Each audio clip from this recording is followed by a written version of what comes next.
Shalom bien-aimés dans le Seigneur. Notre méditation du jour s'intitule « Les relations sont une monnaie de la vie ». Première partie. Nous tirons notre texte dans Proverbes chapitre 17, le verset 17, qui nous dit ceci. « L'ami aime en tout temps, et dans le malheur, il se montre un frère. » Alléluia. Une monnaie est un bien qui remplit 3 fonctions. La première fonction est l'intermédiaire des échanges. Il s'agit de payer des choses avec. La deuxième est l'unité de compte. Il s'agit de compter votre bien. La dernière fonction est la réserve de valeur. Il s'agit de stocker ses biens. Ainsi, tout bien qui remplit ces 3 fonctions est appelé monnaie. Dans ce monde, nous devons avoir accès aux monnaies de la vie pour pouvoir nous épanouir. Il y a 7 monnaies de la vie. Nous parlons dans notre méditation de la monnaie relation. Si vous désirez avoir l'intégralité du message, les 7 monnaies de la vie, rendez-vous sur la page Facebook Paroisse La Parole de Vie d'Ngaoundéré. Les 7 monnaies de la vie sont les piliers de la richesse d'un homme. Si un homme en manque d'une seule, toute richesse que Dieu lui donnera est en danger.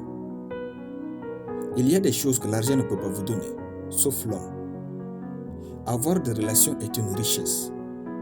Plus on grandit dans la foi, très vite on découvre l'importance d'avoir de bonnes relations humaines. Quand Dieu exauce nos prières, c'est par les hommes qu'il passe pour nous donner l'objet de nos prières. Dieu peut convaincre un homme de vous bénir, mais si vous n'avez pas entretenu de bonnes relations avec cet homme, il se pourrait qu'il préfère désobéir à Dieu que de vous donner son bien. Cela ne vous servira donc à rien de gêner et prier, si vous êtes une personne qui néglige et sabote les relations dans la vie. Vous n'irez pas loin dans la vie si vous n'avez pas de bonnes relations. Dag Heward disait, je cite, « Il arrive un moment où toute votre vie dépend de ce que quelqu'un pense. » Fin de citation. Un jour, il va vous arriver que vous vous retrouviez dans une situation difficile et vous serez traité en fonction de ce que quelqu'un pense de vous. Il était une fois Potiphar et Joseph, Joseph et Pharaon, Mardoché et Aman, Esther et Assuérus, Jésus et Ponce Pilate. Les relations ont un grand pouvoir sur notre vie, soit de l'embellir, soit de la rendre pénible. Prenez soin des relations autour de vous et dans votre vie. Votre destinée en dépend. Ne jouez jamais avec vos relations. Elles sont votre richesse dans la vie. Dieu n'est pas dans le hasard. Soyez sages et vivez bien.